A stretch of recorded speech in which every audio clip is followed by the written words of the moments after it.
Bonjour à tous. Donc, merci beaucoup Nicolas pour la présentation. Effectivement, donc je suis programme manager dans l'équipe Corporate Social Responsibility de ST Microelectronics depuis une dizaine d'années. Merci beaucoup à RSE et PED et aussi à EDH de nous avoir invités à partager nos pratiques. On a très à cœur en fait d'être vraiment transparent sur ces pratiques et on est fiers aujourd'hui de montrer les engagements qu'on a pris en matière de devoir de vigilance. Et, et essentiellement aujourd'hui, comme on va vous en parler, à travers les méthodes et les outils de la Responsible Business Alliance, qui est une coalition que je vais détailler en fait dans les slides qui viennent juste après. Donc rapidement, après vous avoir présenté le business model de ST Microelectronics pour un petit peu mieux comprendre notre outil de production et notre supply chain, je vais essayer de détailler comment on met vraiment en pratique le devoir de vigilance à travers notre adhésion auprès de la Responsible Business Alliance. Donc, ST Micro, en quelques chiffres clés. Donc, on fait partie des plus grands producteurs de semi-conducteurs du monde. Vous voyez ici sur la photo des wafers. Alors, c'est des tranches de silicium sur lesquelles on peut imprimer, on va dire, du semi-conducteur. Donc, on peut produire entre 1000 et 10 000 puces électroniques sur ce type de tranche. On sert à peu près 100 000 clients à travers le monde. On a des revenus qui s'élèvent à une dizaine de milliards sur l'année, avec une croissance qui aujourd'hui se situe autour de 16% au-dessus du marché. On est listé sur les principales bourses mondiales, New York, Paris et Milan. On a été signataire très tôt du Global Compact et on est aussi fiers de montrer qu'on est membre aujourd'hui de la Responsible Business Alliance. On a été un des premiers membres depuis 2005. On a 46 000 employés, 7 400 qui travaillent sur de la R&D, 11 sites de manuf et on peut dire même 15 sites majeurs si on compte les sites de R&D. Et on est répartis sur 35 pays à travers 80 sites de vente et de marketing. Si on regarde notre outil de production, on voit ici qu'on se situe essentiellement en Europe et en Asie. On voit ici une différenciation entre front-end et back-end. Donc le front-end, c'est la fabrication de la puce et le back-end, c'est l'assemblage dans des petits boîtiers qui seront ensuite intégrés dans des circuits. On voit donc que le front-end, la partie production des puces, se fait essentiellement en Europe. Et on a la partie assemblage back-end qui se fait essentiellement en Asie. Donc de là, on voit très bien émerger la question de la problématique de la production en Asie et en Asie du Sud-Est, mais pas seulement, puisqu'on s'est aperçu qu'on avait aussi des risques associés à la production en Europe. Globalement, voilà, les problématiques de dumping, d'attractivité qui ont lieu en Asie du Sud-Est, forcément, doivent être intégrées au niveau de la production, mais pas que de nos opérations, mais aussi de notre supply chain. On doit aussi prendre en compte les risques associés à notre supply chain. Si on regarde maintenant notre chaîne d'approvisionnement, à qui on vend nos produits, on s'aperçoit en fait que les produits de ST Microelectronics se retrouvent de façon très diversifiée dans de nombreuses applications. On a aujourd'hui la stratégie d'être focalisé sur 4 secteurs qui sont le smart driving, le smart industry, donc toutes les applications industrielles, le smart home and city, tout ce qui est intelligence domotique, et le smart things, qui est vraiment l'Internet of Things, avec les smartphones, tout ce qui est applications téléphoniques, le gaming. Et de là, en fait, on comprend mieux en fait, la diversité de nos clients. Donc, on a présenté comme étant 100 000 clients. Et on voit ici, en fait, nos top 10 clients avec Apple, Bosch, Cisco, Conti, HP, Huawei, Mobileye, Samsung, Seagate. Donc, on comprend bien, en fait, qu'on fait partie d'une chaîne d'approvisionnement globale, en fait, qui est le secteur de l'électronique. Et on comprend bien, en fait, l'importance de travailler main dans la main avec nos clients et aussi nos fournisseurs pour rendre, en fait, le secteur de l'électronique beaucoup plus responsable, beaucoup plus durable dans sa manière de produire. On a identifié ici avec le petit logo, en fait, du RBA, Responsible Business Alliance, les membres, en fait, du RBA auprès de nos clients. Donc, on voit bien, en fait, que la majorité de nos clients sont membres du RBA et on comprend mieux, du coup, l'importance pour nous, en fait, d'adhérer à cette organisation, à cette coalition, et l'importance pour nous d'être proactifs sur la démarche d'engagement, sur les codes de conduite, sur les évaluations et sur les audits.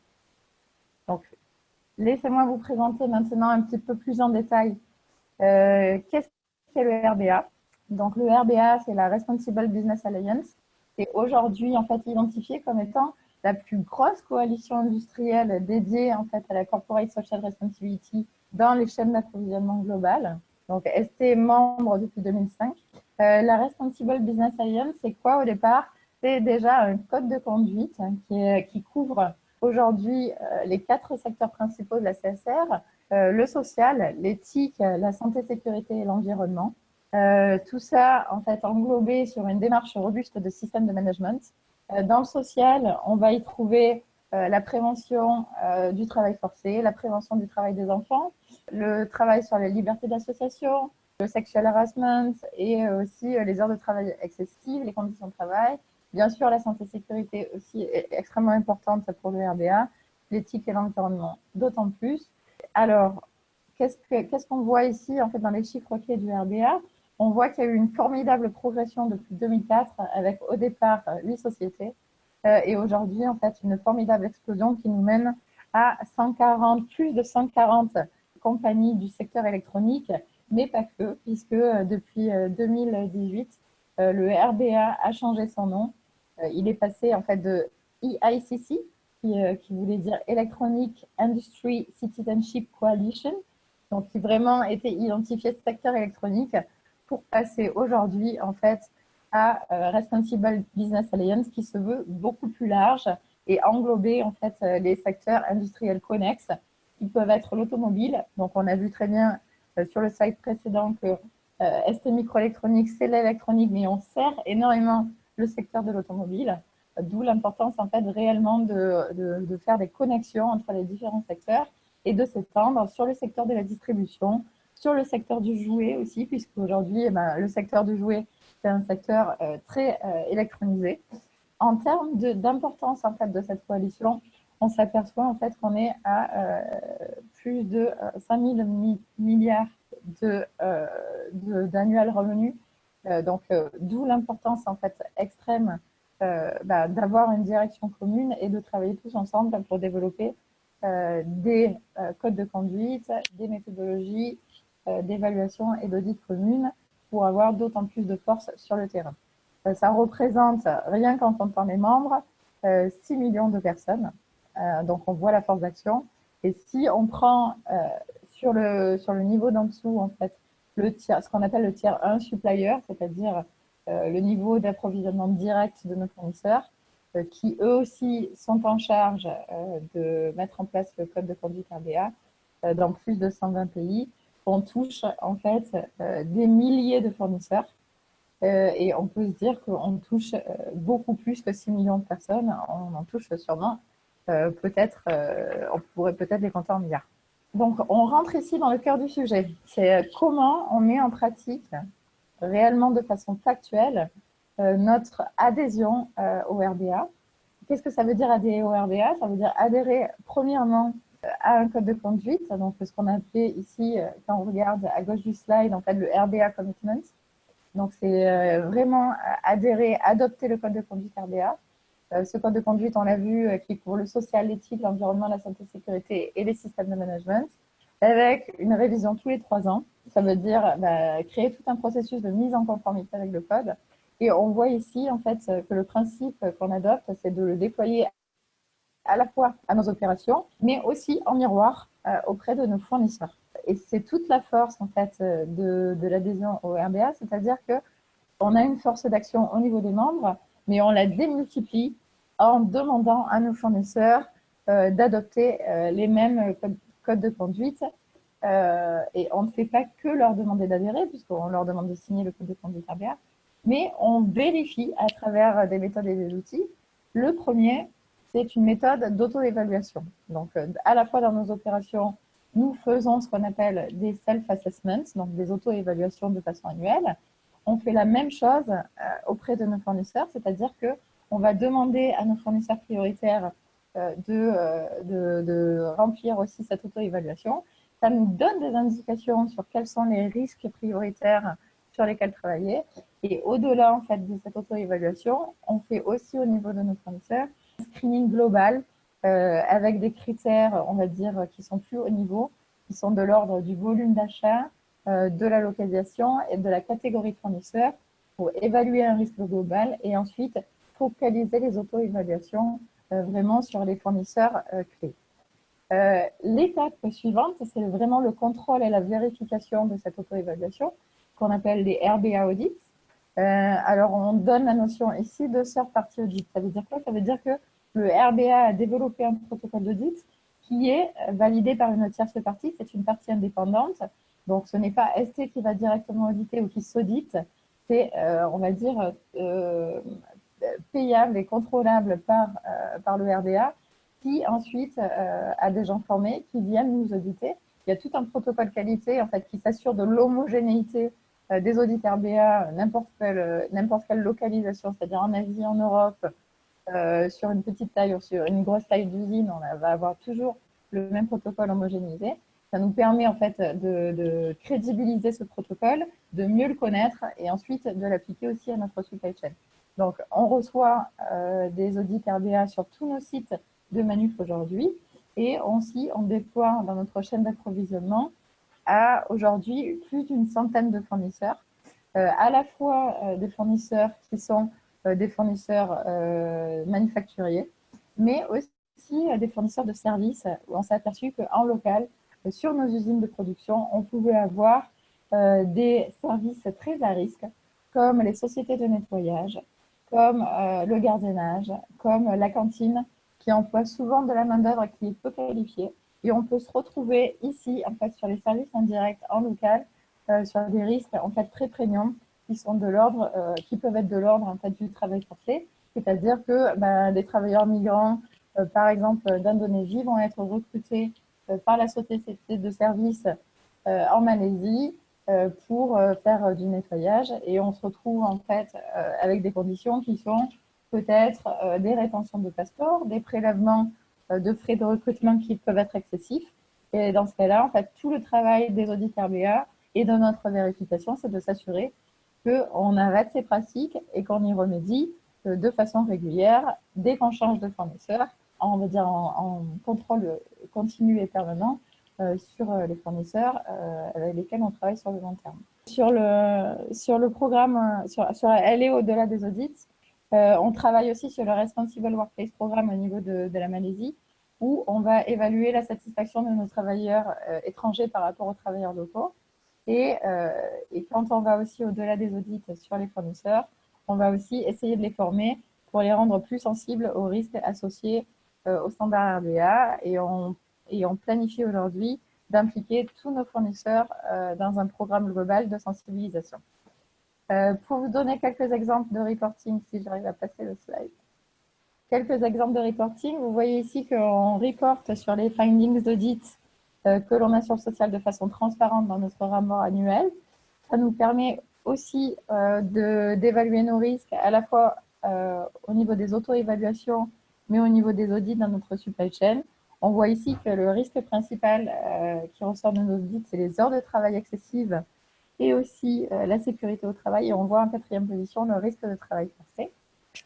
Et si je regarde maintenant des exemples de devoirs de vigilance que nous avons mis des exemples d'actions sur le devoir de vigilance que nous avons mis en place, on s'attache aussi à l'approvisionnement responsable, c'est-à-dire qu'on remonte jusqu'à l'extraction des minerais.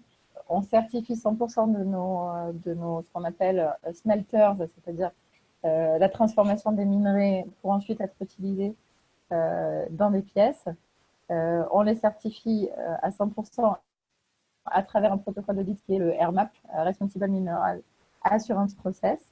Et vous avez ici un autre exemple en fait, d'action de mitigation que nous avons mis en place suite à un audit RBA qui se trouvait au Maroc. On s'est aperçu au cours d'un audit RBA qu'au Maroc, le fait d'avoir des contrats n'était pas obligatoire. On a rendu obligatoire le fait d'avoir des contrats pour tous les employés qui étaient dans notre chaîne d'approvisionnement direct. Et on a le témoignage de l'employé en fait, d'un fournisseur de logistique au Maroc qui dit à quel point ça a été important en fait, de passer d'un système où il n'y avait pas de contrat à un système où tout le monde a des contrats. En conclusion, en fait, Vous voyez ici en fait un mapping de toutes les actions du RBA qui participent au devoir de vigilance, à savoir l'identification des risques, la prévention et la mitigation, la remédiation et le reporting. Et en fait, tous les bénéfices du RBA, à savoir l'identification des risques, l'évaluation et les audits, la formation, mais aussi le fait de s'engager avec les parties externes, puisque le RBA est un formidable outil de dialogue avec les gouvernements, avec les NGO, au niveau des politiques publiques. Donc tout ça, en fait, le RBA nous sert effectivement à avoir une veille sur les risques, identifier mieux nos risques, mais entreprendre des actions communes avec nos clients et nos fournisseurs pour mieux adresser les risques, c'est-à-dire avoir une approche systémique des risques, aussi permettre de partager toutes les pratiques que nous avons au niveau des différents membres et bien sûr nous aider à avoir plus d'influence, plus d'impact à travers des outils de mesure qui nous permettent de reporter de façon plus transparente. Voilà.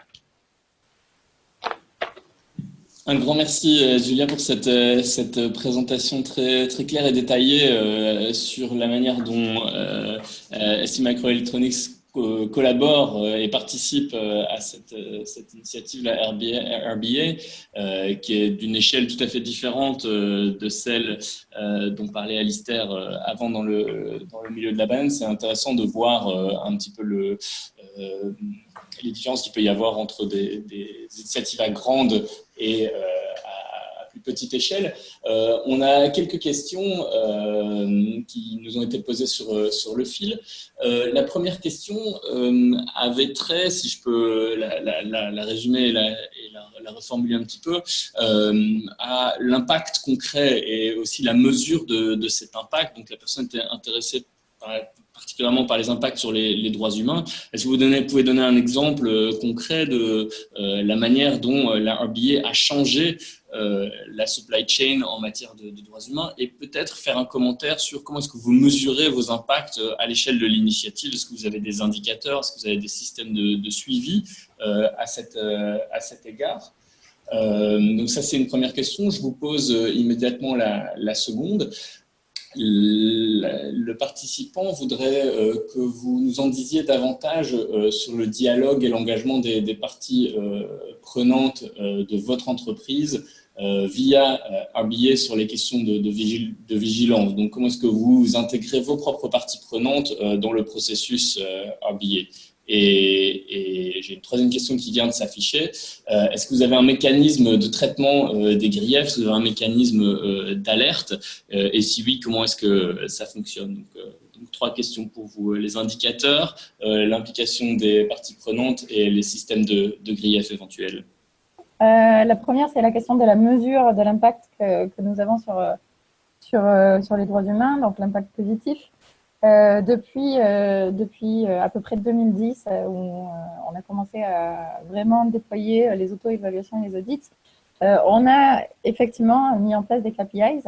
Donc, le premier KPI de base, c'est bien sûr dans nos opérations, quels sont le nombre de non-conformités et le pourcentage de non-conformité qu'il nous reste après les audits de fermeture.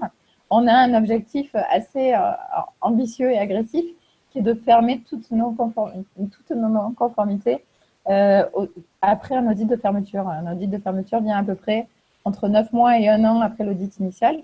Donc, ça veut dire qu'on se doit, on a vraiment l'ambition en fait, d'adresser toutes on va dire, les causes profondes de nos non-conformités pour essayer en fait de les valider au cours des audits de fermeture qui sont aussi des audits tierces parties. Donc on mesure le nombre de non-conformités, on mesure la réoccurrence de ces non-conformités, on étend aussi notre champ d'audit au fur et à mesure sur les différents sites, donc le nombre de sites audités. Ça c'est dans nos opérations. Dans notre supply chain de la même façon. On essaye de communiquer sur le nombre d'auto-évaluations que nous faisons, sur la mesure du score global de risque que nous avons sur ces auto-évaluations et on essaye de l'améliorer au fur et à mesure des années en travaillant aussi sur des plans d'action corrective avec les fournisseurs. Et pour la première fois depuis cette année, on reporte aussi sur le type de non-conformité sur les audits que nous avons auprès de nos fournisseurs. On a toujours un travail à faire sur comment traquer de la meilleure façon possible les audits qui sont faits au niveau de nos sites en local. On se dote d'outils pour ça et on essaye en fait d'être de plus en plus robuste sur la façon dont on va reporter. Le but étant vraiment d'être transparent et de donner vraiment, on va dire, un aspect pratique au reporting que l'on fait sur nos risques. J'ai vu qu'il y avait une question un petit peu plus précise sur la gestion des risques sur la chaîne d'approvisionnement en minerais. On a aussi sur ça un reporting qui est le pourcentage de smelters qui sont certifiés. On est arrivé à 100% depuis 2 ans et ça veut dire qu'on maintient régulièrement tout le tracking que l'on fait sur les validations des audits, que l'on se met vraiment à jour sur quels sont tous les acteurs de notre chaîne d'approvisionnement en minerais.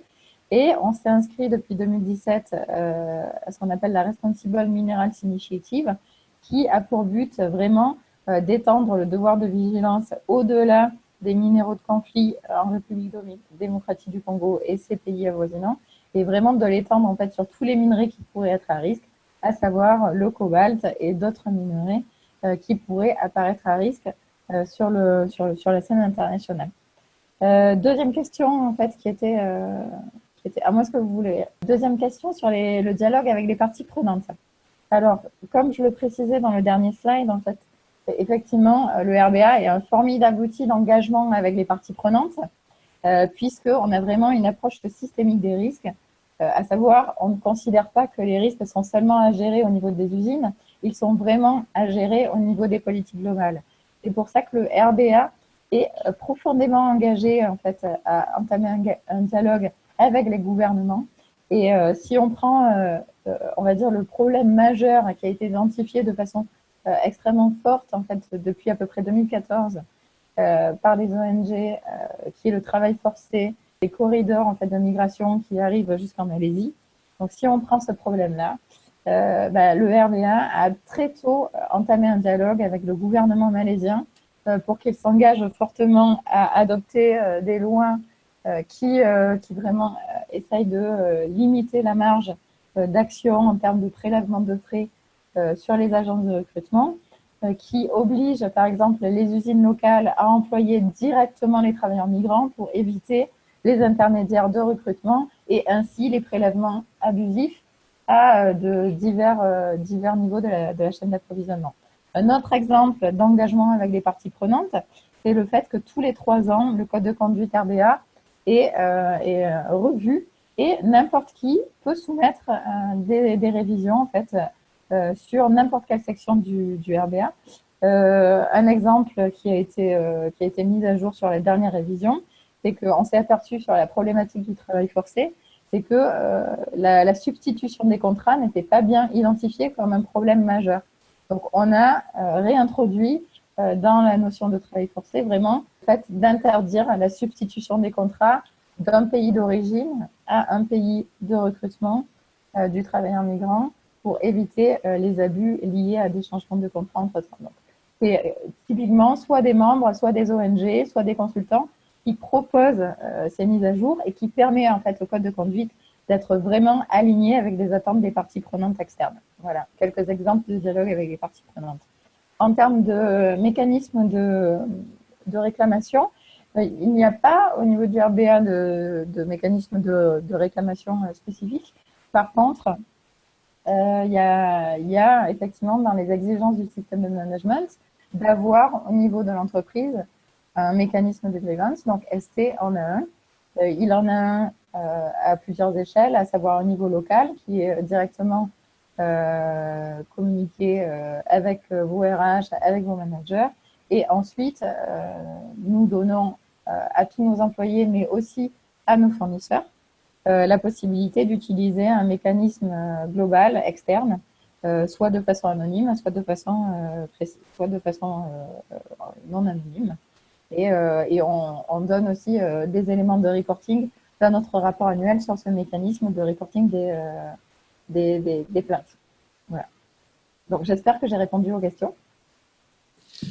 Oui, un grand merci pour ces réponses très détaillées.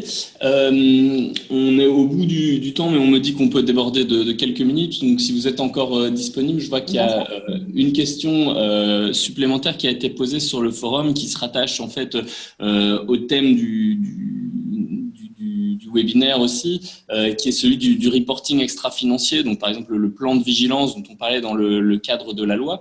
Donc, la question, c'est est-ce qu'on peut considérer que la RBA, la participation au RBA, tient lieu de plan de vigilance ou alors n'en est qu'un élément. Si à ST Microelectronics vous publiez un tel plan de vigilance ou un reporting extra-financier, comment est-ce que ça se présente? Et je pense que la question peut aussi être posée à Lister, les entreprises qui sont soumises à une telle obligation, est-ce qu'elles peuvent bénéficier ou est-ce qu'elles peuvent utiliser la participation à vos travaux pour rapporter sur ces questions? Comment on utilise le RBA pour reporter en fait, dans un rapport extra-financier ou auprès des obligations en, fait, en termes de devoir de vigilance? En fait, on utilise ces outils tout simplement pour donner de la visibilité sur l'identification de nos risques et sur le traitement qu'on en fait. Donc, je dirais que ce n'est pas le RBA qui répond directement en fait, aux obligations légales, mais on se sert en fait des outils et des méthodologies à disposition pour vraiment y répondre. Et quand on voit le dernier slide en fait, qui est en fait un mapping entre les obligations de la loi sur le devoir de vigilance, à savoir l'identification des risques, la prévention et la mitigation, la remédiation et le reporting, on s'aperçoit en fait que tous les éléments aujourd'hui proposés par le RBA participent de façon large et complète en fait à l'élaboration d'une stratégie de devoir de vigilance globale. Voilà. Et après, il y avait une question, enfin, je ne sais pas, peut-être qu'Alistair veut répondre aussi. Alistair, vous voulez ajouter quelque chose? Non, juste pour dire que non, la participation au forum ne mène pas direct. Ouais. Ça apporte des éléments pour le devoir de vigilance, c'est clair, mais il y a aucun lien direct entre les deux processus, dans le sens que, comme a dit Julia, c'est pas un forum où on évalue le respect de législation ni de contraintes légales. Donc, évidemment, la participation à la démarche des acteurs du forum peut aider dans la compréhension de la complexité et l'interconnexion des risques, mais pas directement contribuer en tant que tel. Juste une précision par rapport au RBA. Il y a vraiment une partie qui est de l'ordre du Legal Watch. C'est-à-dire que le RBA essaye en permanence d'être vraiment aligné avec les exigences des lois.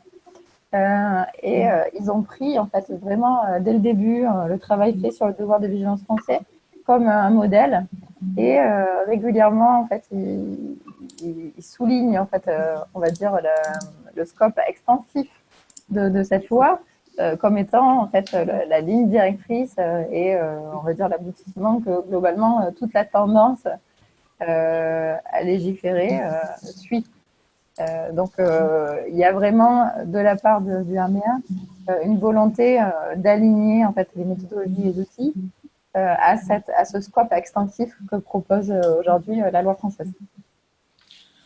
Ok, un grand merci. Et peut-être pour conclure sur le sujet, je vais simplement citer une remarque qu'on vient d'avoir sur le fil de discussion.